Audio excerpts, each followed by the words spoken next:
This is the model CTV-K51 or CTE-Z11. I'll put the links in the video description. Here we have Vicseed's mount with an easy glide opening. Good for deep phones. It's got the same ball joint connection that they have on most of their mounts.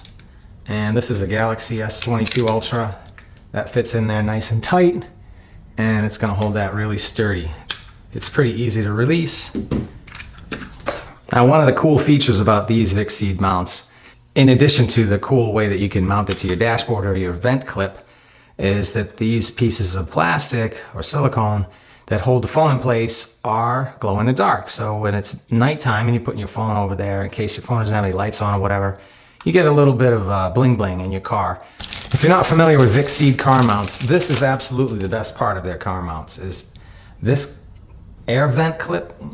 This air vent clip is the best in the business right here, with these little latches on the back, so that what this actually does is it hooks onto the back of your vent.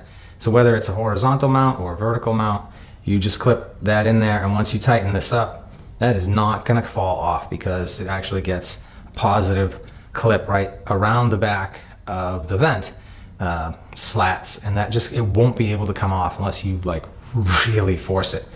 Plus, new for 2022, but you got some metal reinforcements inside the clip itself to give it even more power and sturdiness as a mount. So I really like their vent clips. And Vicseed has curiously, nicely but curiously, included a portable phone holder in their mount.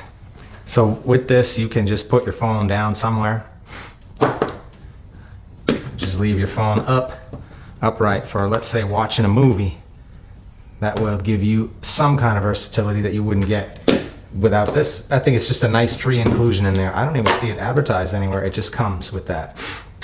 Just loosen up this wing nut here, this nut, pop that in, and then when you tighten that nut, this will no longer come out. In order to get it out, just loosen that nut, and you're going to need a pretty firm grip to release that. Once you get this adjusted where you want it, the more you tighten this, the less this will rotate, and that's going to give you the mount in exactly the position that you want.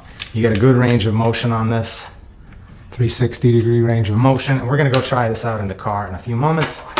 And I have one of the toughest vertical mounts. These 4-edge vertical mounts are just horrible for car mounts. They just don't work well. So you've got to make sure you get that mount on there properly, and then you clip this on so that it doesn't come off, and that's got a good clip on there now. This is a very convenient mount. It doesn't make a ton of noise. That push button is, I mean, one of the most important things here is how fast you can get your phone off, and that push button quick release is very, very easy to use. Again, loosen up this nut. Don't take it all the way off. You got to leave it on there. It actually is counterintuitive how this turns. Once you get it on there, you'll be like backwards. So just make sure you're turning right to tighten this and left to loosen it, even though it's going to be opposite your angle of orientation. Pop that on there. It takes a little bit of force. Let's check that range of motion. That's a very large range of motion. I like it. Tighten up that ball so that it doesn't move. Now that's really not going to move anymore. I like how tight that feels. And I'm going to put my phone in. It's not a gravity mount. I've asked Vicseed to send me one of their gravity mounts so that we can check out one of their gravity mounts. I think that's a nice way to go in 2023. And this will work well. I can see plenty of the silicone edges, so that's going to glow in the dark. When the time comes, I'll be able to see that. A little bit of bling bling there in my car. Just having that little extra will be fun. All right, that's going to wrap up my quick hit review. Check them out if you're in the market for a new mount for your car or SUV. Thanks for watching. See you next time on Sozen's Gadgets.